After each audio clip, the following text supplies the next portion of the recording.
Il-wara nofsinhar it-tajjeb, kif spjegajt f'dawn l-aħħar ġranet qegħdin bħala gvern u l-awtoritajiet tas-saħħa ta' pajjiżna qegħdin insegwu b'mod attent ħafna is-sitwazzjoni kif qed tiżviluppa rigward it-trasmissjoni tal-coronavirus f'diversi pajjiżi. F'dawn l-aħħar sigħat jidher ċar illi r-rata ta' trasmissjoni tal-coronavirus f'erba' pajjiżi li ser insemmi issa telet b'mod esponenzjali ġifieri b'rata qawwija il fuq. Iżvizzera, Ġermanja, Franza u Spanja.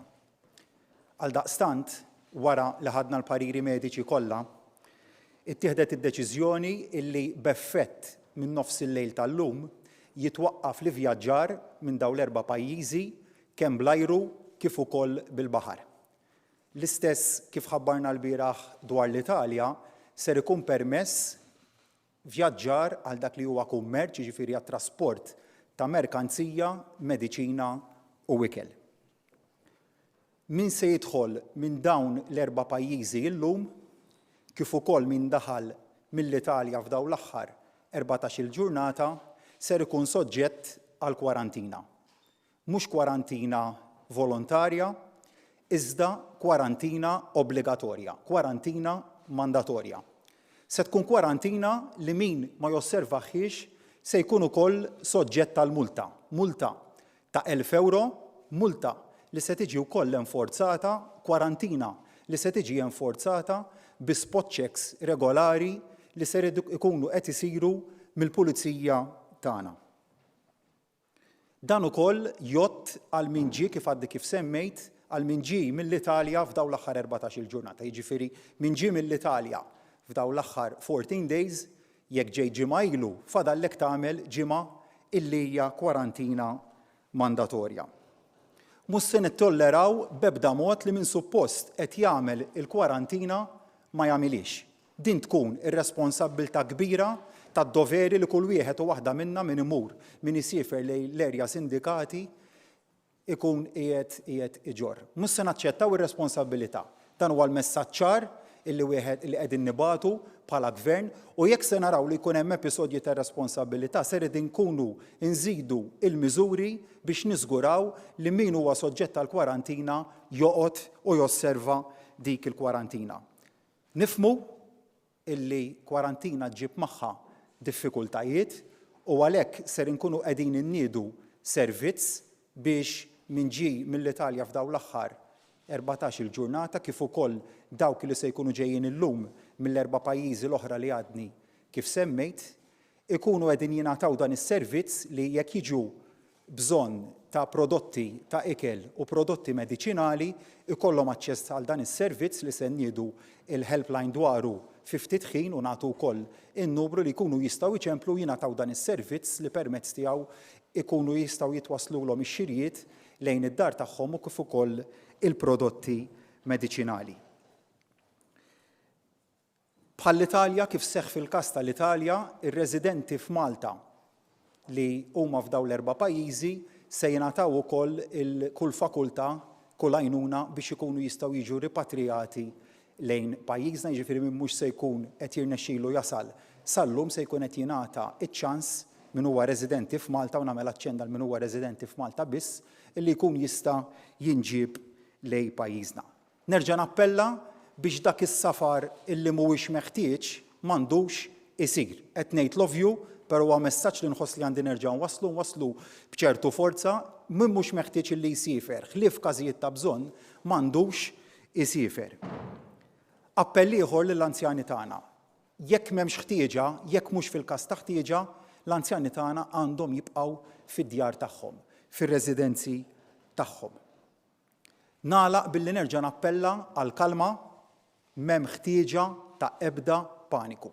Għandna sitwazzjoni li hija taħt kontroll, għandna sitwazzjoni f'pajjiżna fejn qegħdin imħejjijin għal kull eventwalità. U għalhekk nerġa' nappella għal kalma, nappella għas-serħan il-moħħ, nappella illi kulħadd fuq kollox jerfa' ir-responsabbilità tiegħu, partikolarment fejn tidħol kwarantina, maħniex se nittolleraw illi b'xi mod tiġi perikolata is-saħħa tal-poplu Malti u għawċi bħala gvern. Il-priorità ewlenija tagħna tibqa' is-saħħa tal-poplu Malti u Awċi kollu. U se nkunu qegħdin nieħdu minn żmien għal żmien, issa tinħabbru miżuri jista' jkun u jekk hemm bżonn hekk isir, illi sija oħra satejn oħra nerġgħu nħabbru iżjed miżuri. Dak kollu li huwa meħtieġ fl-aqwa interess tas-saħħa tal-poplu Malti u Awċi, kif iggwidati mill-awtoritajiet tas-saħħa ta' pajjiżna. Se nieħdu kull miżura biex nipproteġu s-saħħa tal-poplu Malti u Awċi għaliex dik hija l-ewwel prijorità għalina. Nirringrazzjakom. Chris? Jiena ovvjament dak kollu li għall-Prim Ministru nista' ngħid li diskutejnieh fit-tul anke mal-awtoritajiet tas-saħħa Maltin u anke ma' esperti mill-Aqda Dinjija tas-Saħħa. Li huwa importanti ngħidu li aħna l-pjan tagħna u qegħdin insegwu dan il-pjan huwa staged, stepwise, skont l-iżviluppi li jkunu qegħdin jiġru ġewwa pajjiżna, ġifieri skont l-istadju tat-tixrid tal-mikrobu ġewwa pajjiżna, kif ukoll dak li jkun qed jiġri fil-pajjiżi ta' madwarna. Għalhekk meta ma kienx għandna pazjenti bil-mikrobu ġewwa pajjiżna konna qegħdin nieħdu ċertu prekawzjonijiet u ċertu preparamenti biex inkunu lesti għall-ewwel każ. Meta bdejna issa u qegħdin f'din il-fażi fejn għandna sa issa każijiet li huma importati qegħdin nieħdu l-passi skont il-fażi li għandna il-mikrobu qed jiġi importat lejn pajjiżna u għax qiegħed iżid it-tixrid tal-mikrobu fil-pajjiżi ta' madwarna qegħdin nieħdu llum qegħdin inħabbru dawk il-miżuri biex innaqsu r-riskju illi jkollna aktar każijiet importati. Jekk u la darba immorru għal fażi l-oħra fejn ikun hemm it-tixrid tal-mikrobu ġo pajjiżna bejn persuna u persuna ġo pajjiżna dik li ngħidu la sustained transmission. Sustained transmission tfisser fil-qasor illi xi ħadd ġabha minn barra ta' il-persuna oħra u dik il-persuna ta' il-persuna oħra. Ġifieri jkun hemm dik li jgħidu la second generation transmission. La jkun hemm dik is-sustained transmission nkunu rridu mmorru għal miżuri illi huma iżjed drastiċi minn dawk il-miżuri li qegħdin inħabbru sal-lum. Però dak li qegħdin inħabbru sal-lum huwa skont il-pjan kif huwa maħsub, pjan li huwa diskuss anke ma' l-CDC u mal-Aqda Dinjija tas-Saħħa u allura qegħdin nieħdu dawk il-passi kollha neċessarji biex inħarsu s-saħħa tal-poplu Awċi u Malti. Jekk ikun hemm bżonn nieħdu miżuri oħra fl-interess tas-saħħa pubblika nieħduhom ukoll. Xtaqt inżid punt ieħor ħalli nantiċipa domanda li żgur se ssir. Fejn se ssir il-kwarantina mandatorja? Il-kwarantina mandatorja se ssir fid-dar tal-individwu, fir-residenza tal-individwu, però se tkun qed tolqot ukoll lil dawk il-persuni li jgħixu ġo d-dar. Jiġifieri jekk inti tgħix waħdek, naturalment il-kwarantina mandatorja obbligatorja se tkun tottalik, jekk hemm żewġ membri tal-familja jew żewġ membri oħra li mhumiex familja ma li tgħixu flimkien, allura l-kwarantina obbligatorja se testendi wkoll għal dawk il-membri tal-familja jew dawk il-membri li se jkunu qed jgħixu taħt l-istess saqaf. Fil-każ ta' turisti, il-kwarantina trid issir fil-kamra tal-lukanda li fiha jkunu qegħdin jgħixu it-turisti in kwistjoni. Domandi? Tinsaqsi, kemm huma l-numru ta' persuni li fil-preżentament jinsabu taħt kwarantina obbligatorja? Bħalissa m'għandniex kwarantina obbligatorja. Sissa kienet kwarantina volontarja, llum qed nintroduċu dan il-kunċett ġdid ta' kwarantina mandatorja. Are you confident you've been able to trace everyone who has been in contact with the current cases of corona? Aħna li qegħdin nagħmlu u li kull fejn għandna każ importat, u s'issa għandna 6 każijiet importati, qegħdin niflu u nieħda ovvjament fil-każijiet li kellna sal-bieraħ u llum qiegħed isir għal każ li għandna llum, naħseb diġà sar. Sija minn mindu l-pazjent ikun rikeb l-ajruplan sakemm ikun ġi ġewwa pajjiżna u sakemm aħna nkunu nafu li dan huwa infettat. Naraw sija mal-persuna konċernata biex nidentifikaw il-persuni kollha li dal-persuna seta' kellu kuntatt magħhom. Kemm meta kien infettiv u anke qabel ma kien infettiv għax dik hija deċiżjoni li ssir b'bażi medika. U mbagħad dawk il-persuni kollha qegħdin nittrejxawhom f'ħafna każijiet minnhom fejn il-kuntatt ikun sar waqt il-persuna ikun infettiv qegħdin anke nagħmlu testijiet fuqhom u mbagħad dawk qegħdin inżommuhom kwarantina. F'dawk il-każijiet, biex forsi nżid naqra ma li qed inti, dawk il-każijiet il-kwarantina tkun mandatorja, ġifieri fil-każijiet fejn jkun hemm kuntatt li nafu bih, dawk il-pazjenti, mhux pazjenti, dawk il-persuni inżommuhom ġew kwarantina mandatorja. Ġifieri iva il-contact tracing qegħdin nagħmluh b'intensità qawwija, b'mod espedit, u sa issa mit-testijiet kollha li għamilna li f'dawk il-każijiet li nafu bihom kollha jirriżultaw fin-negattiv. Li xtaqt inżid ma qal id-Deputat Prim Ministru, kwarantina mandatorja akkumpanjata b'multa. Sallum ma kenniex dan il-mekkaniżmu illi jekk persuna tiddeċiedi għal raġuni tkun xi tkun li ma tosservax l-obbligu ta' kwarantina, kemm fil-każ ta' kwarantina kif spjega d-Deputat Prim Ministru. Kif ukoll tal-kwarantina inti ġejt minn barra minn f'dawn l-erba' pajjiżi u l-Italja u tiddeċiedi li ma tosservax il-kwarantina. Hemmhekk se jkun hemm il-nuqqas tosservenza tal-kwarantina se ġor magħha multa ta' 1,000 euro għal kull ksur. Jiġifieri jekk f'14 ġurnata tinqabad 14 darba mhux fil-kwarantina, mhix 1,000 euro għal darba, 1,000 euro għal 14 darba. Nifhem illi jista' jkun li titqies miżura qiebsa imma hekk hemm meħtieġ. U għalhekk nerġa' nappella r-responsabilità jekk kulħadd ikun responsabbli u josserva l-obbligi tiegħu. M'hemmx lok li titħaddem din il-multa. Jekk però se jkun hemm ma josservax dawn l-obbligi, allura jkollha titħaddem is-sistema tal-multa. A 16-year-old coronavirus patient has received death threats while recovering in hospital. As Prime Minister, what do you have to say about that?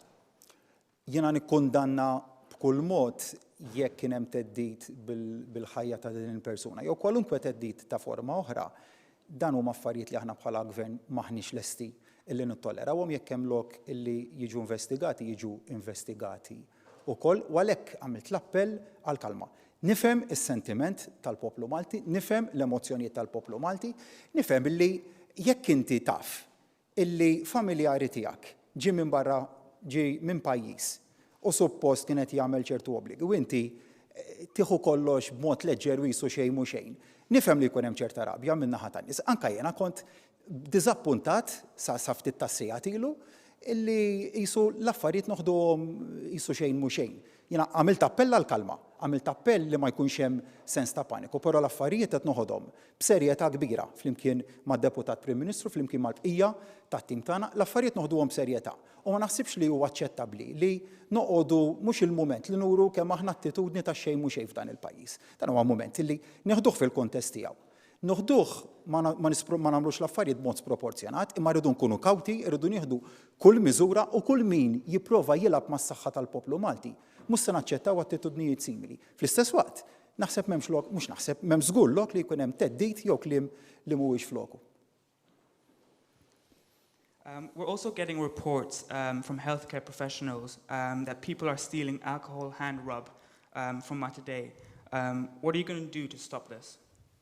Diġà tkellem id-Deputat Prim Ministru naħseb jista' jkollu kopli fuq u dwar dan il-punt. Jiena l-bira fil-Parlament qed dal-punt li huwa importanti li ġeni personali hija importanti ħafna, ġifieri aħna qegħdin nagħmlu kampanja qawwija li persuna jaħsel ideh spiss, speċjalment meta jkun ħareġ mid-daru daħal lura, manka meta jkun intaqa' ma' persuni oħra kemm jista' jkun jaħsel ideh spiss ħalli jevita milli jew jieħu l-mikrobu jew jitrasmettih il ħadd ieħor. U f'każ dawk il-postijiet fejn ma tistax taħsel idejk bil-sapun l-ilma allura il-hand sanitizers huma importanti. U qegħdin impoġġu numru ta' hand sanitizers postijiet pubbliċi, inkluż fl-iskejjel għandna xi 2600 hand sanitizer li tqasmu mal-iskejjel kollha, inkluż fil-Parlament il-bieraħ ukoll ġbidna l-attenzjoni lill-membri parlamentari, imma anke fl-isptarijiet tagħna. U iva fl-isptarijiet sfortunatament, u jidher li jista' jkun anke f'bnadi oħra, kien hemm min kien irresponsabbli li saraq il-hand sanitizer li sab hemmhekk. Jiena biex nkun onest li kien hemm xi ħadd wieħed u użah, sakemm użah ma jimpurtax għax qed jużah. Imma li jkun hemm min jisraq 4-5 biex iżommu mid-dar dak huwa ħażin. Ġifieri aħna rreplejsjajna u qed nirreplejsjaw fejn nistaraq, imma ovvjament kulħadd irid ikollu is-sens ċiviku tiegħu ħalli ngħinu xulxin u mhux nibżgħu biss għal rasna u ma importanix minn ħadd ieħor. Fl-istess waqt nagħmel ukoll appell però. Appell li għamlitu l-Kamra tal-Kummerċ u apprezzajt il-messaġġ tagħha lill-komunità kommerċjali li ma nisplodux il-prezzijiet ta' ċertu prodotti essenzjali f'dan il-moment bħal sanitizers bi 3 darbiet. Ma naħsibx li huwa l-moment li wieħed jikkapitalizza mis-sitwazzjoni għaliex min verament ikollu bżonnu forsi ma jistax iħallas biex jixtri sanitizer. Ma naħsibx li għandu jiġi mqiegħed f'sitwazzjoni, mhux ma naħsibx m'għandux jiġi mqiegħed f'sitwazzjoni li ikollu jħallas 3 darbiet iżjed għall-prodott meħtieġ f'dan il-moment.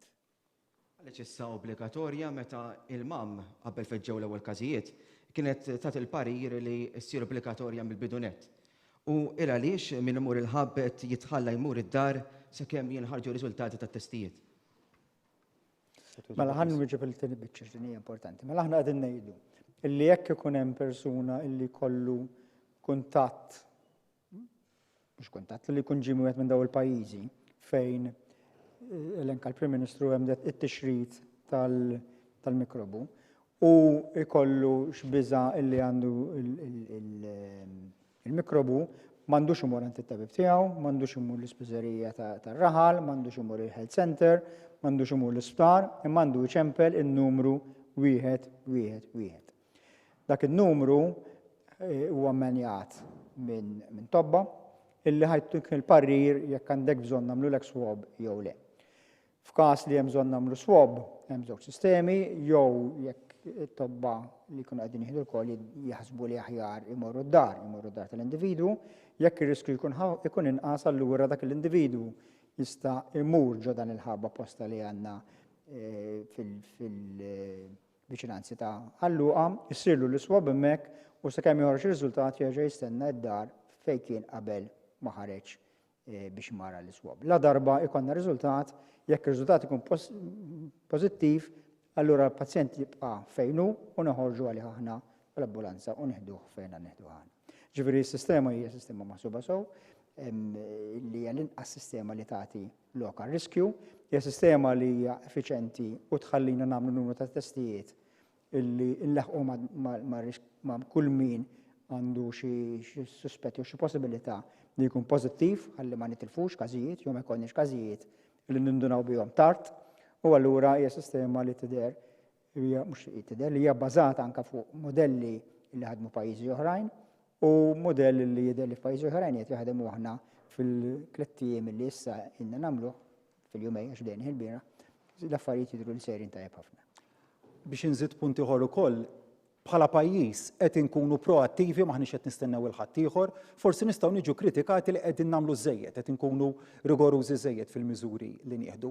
Mhux veru l-kritika li kellna illi waqqafna t-tijiriet mill-Italja għaliex iċċaqalqet l-Italja, niċċara li l-Italja ħallit l-ajruporti kollha tagħha miftuħin u kien aħna bħala gvern li ħadna d-deċiżjoni li nwaqfu t-titjiriet mill-Italja. Jiġifieri d-deċiżjoni tal-gvern ma kienx waħda sfurzata miċ-ċirkostanza tal-gvern Taljan, imma kienet deċiżjoni li ħadni aħna u li ma ħadnijiex titjiriet mill-Italja kienu jibqgħu ġejjin ukoll. L-istess dwar kritika li kellna li attivitajiet tal-massa għamilna capping ta' 2000 fil-każ ta' attivitajiet tal-massa fil-miftuħ ta' 750 f'attivitajiet tal-massa fil-magħluq, din id-deċiżjoni ħadniha wara diskussjoni interna fit-tul wara li kellna l-pariri mediċi saħansitra mid-Dipartiment tas-Saħħa Pubblika u fil-preżenza ta' Charmaine Gauci, tal-professur Charmaine Gauci, ma jfissirx li għada din il-miżura ma tistax tinbidel.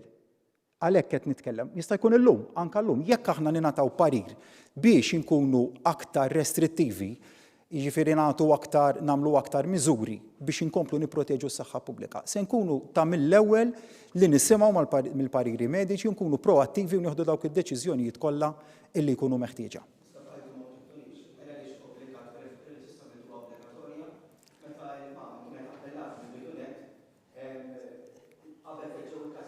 Kif spjega d-deputat Prim Ministru l-approach dejjem kien wieħed, illi wieħed jimxi b'mod gradwali.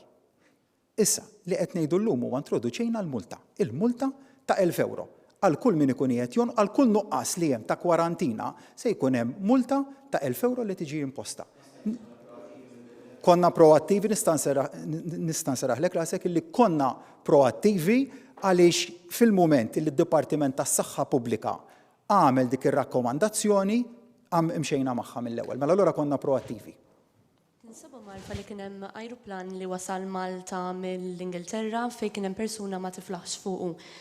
Se jiġri mill-passiġġieri li kienu fuq dan l-ajruplan u se jinżammu kwarantina wkoll f'każ li xi ħadd minnhom jinstab pożittiv? Il-persuna in kwistjoni ttieħdet lejn l-isptar b'ambulanza, il-persuni l-oħra jinżammu d-dettalji kollha tagħhom fuq il-formuli li huma meħtieġa sabiex jekk ikun hemm ħtieġa ta' hekk ikun jistgħu jiġu traced kollha kemm huma. Waħda mill-ikbar concerns naħseb tan-nies bil-unions ta' teachers ukoll rigward l-eluq tal-iskejjel. Qed tikkonsidrawha bħala gvern u f'liema stat irid jasal speċi ta' it-tifrix tal-virus sabiex tiġi konsidrata d-deċiżjoni. Mill-parir mediku li għandna sal-lum m'għandniex sitwazzjoni ta' trasmissjoni lokali. Mhijiex qed tiġi eskluża bħala miżura la l-eluq tal-iskejjel la l-eluq tal-università fil-mument li aħna jkollna direzzjoni mid-Dipartiment tas-Saħħa Pubblika illi għandu jsir hekk jekk għandha tingħata dik id-direttiva, naturalment bħala gvern implementawha mill-ewwel. Some people are complaining that when they call 111, either no one picks up or they just tell them to go to the website. What is being done about this and have you heard about it? L-linja 111 hija mmenjata minn numru ta' tobba. Għandna 10 tobba li qegħdin jirrispondu it-telefon u jagħtu l-pariri. Naturalment, ħafna mill-pariri li nataw ma jkunx ta' iva jew le, imma jkun pariri li jieħu l-ħin sakemm jiġi spjegat. Il-kull min l-ebda kol mi tiġi refjutata, ġifieri kull min iċempel qiegħed jinqeda. Peress li kellna eluf ta' telefonati, u qed ikollna eluf ta' telefonati, u issa qiegħda tiżdied anka n-nies li jafu bih il-111 u li xtaqna nagħmlu, qegħdin fil-fatt millum qed indaħlu sistema ġdida fejn l-ewwel tier ma jkunux it-tobba li jirrispondu, imma jirrispondu impjegati oħrajn illi jieħdu mbagħad jiffilterjaw il-calls biex jgħadduhom għand it-tobba. Bekk nkunu nistgħu ġifieri dawk il-calls li ma jkollhomx għalfejn tabib li jirrispondihom jiġu risposti mal-ewwel, l-oħrajn jgħaddu għand it-tabib. Dik ifisser li nkunu nistgħu nieħdu aktar calls simultaneament fl-istess ħin. Mela, Prim Ministru, hemm l-aħħar każ ta' coronavirus fl-istqarrija li ħareġ il-Gvern ftit tal-ħin ilu intqal li l-persuna ma marritx xogħol u qadet kwarantina obbligatorja. Kien hemm xnijat fuq is-social media li dan mhux minnu. Hemm ċertezza li dan qatt kwarantina dik l-ewwel mistoqsija. It-tieni waħda, l-awtoritajiet tas-saħħa kif qed joqogħdu fuq il-kelma tal-persuni li ġew mill-Italja jew minn dawn il-pajjiżi li semmejna li vera l-kwarantina qed issir qed jgħidu l-kelma tagħhom jew jagħmlux l-ispezzjonijiet tagħhom l-awtoritajiet tas-saħħa. L-aħħar mistoqsija, fuq bażi nazzjonali inti kont qed li sa 750 persuna f'attivitajiet tal-massa. Issa kif taf inti hemm knisja u knisja. Kif id-daqs, kif ivarja f'daw iċ-ċirkostanzi, kif għandha tkun segwita del affari? Ħalli naqsam ir-risposti għal domanda. Fil-każ tal-sitt każ rapportat ta' coronavirus, mill-verifiki li saru jirriżulta li iva il-persuna konċernata kienet żammet mal-obbligi tal-kwarantina, mhux obbligatorja, nerġa' nagħmel id-distinzjoni, kwarantina obbligatorja li ġor magħha multa se tiddaħħal illum li ġor magħha multa. U għalhekk din se tkun għodda importanti ħafna ta' sorveljanza li le mhux se noqogħdu biss fuq il-kelma ta' dak li jkun imma se jkollok se tkun akkumpanjata l-introduzzjoni tal-multa se tkun akkumpanjata ma' spot checks li se jsiru b'mod frekwenti u se nilliberaw riżorsa tal-korp tal-pulizija, riżorsa umana tal-korp tal-pulizija biex tkun tista' tagħmel dawn l-spot checks. Nispera li ma jkunx hemm bżonn li wieħed jibda jfajjar dawn il-multi. Jekk hemm bżonn, iva se jingħataw il-multi u jiġu enforzati wkoll il-multi. Mhux mument li wieħed jieħu l-affarijiet b'mod leġer. Għal daqstant jiena nappella nerġa' mill-ġdid tar-responsabilità tal-poplu tagħna. Dan hu mument li jekk naġixxu b'mod responsabbli flimkien jekk kull wieħed u waħda minna jerfa' r-responsabbiltajiet tiegħu anke jekk skomdi. Huwa ċar li se jkollna livell ta' skomdità. Maħniex qed ngħixu fl-iktar perjodu komdu li qatt texna fih f'ħajjitna forsi se nkunu qegħdin ngħixu fl-iktar perjodu skomdu ta' pajjiżna, però hekk huwa meħtieġ biex nippreservaw l-aktar ħaġa għażiża l-bniedem, is-saħħa. Jekk se nżommu dak il-prinċipju quddiem għajnejna, jiena nemmen illi nistgħu noħorġu minn dan il-mument li qegħdin fih f'perjodu illi jkun wieħed li ma jitwalx wisq, jekk se noqogħdu nkaxkru saqajna u ngħidu din tgħaddi u din tgħaddi u nillaxkaw hemm u nillaxkaw hawn, ikun ifisser li l-perjodu li fih se nkunu qegħdin aktar skomdi se jkompli jitwal. U għalhekk jiena nappella għal din il-livell ta' maturità li jeħtieġ juri kulħadd inżommu saqajna mal-art, nibqgħu kalmi, is-sitwazzjoni tibqa' waħda kalma u kontrollata sakemm kull wieħed u waħda minnha mhix kwistjoni ta' gvern biss, mhix kwistjoni tal-awtoritajiet tas-saħħa biss, din hija kwistjoni ta' poplu. Jekk il-poplu jikkopera, jekk il-poplu jerfa' ir-responsabbilitajiet tiegħu, allura nkunu nistgħu noħorġu minn dan il-mument aktar malajr. Jekk se jkun hemm sitwazzjonijiet fejn l-obbligi, partikolarment tal-kwarantina, ma jiġux osservati, hemmhekk wieħed se jkollu iżid is-sikkatura. U jekk hemm bżonn is-sikkatura se tibqa' tiżdied. Sa dak il-mument li l-awtoritajiet tas-saħħa ikunu sodisfatti li qed isir dak kollu li huwa meħtieġ f'dak il-mument partikolari biex tiġi mħarsa bl-aqwa mod is-saħħa tal-pubbliku. Grazzi.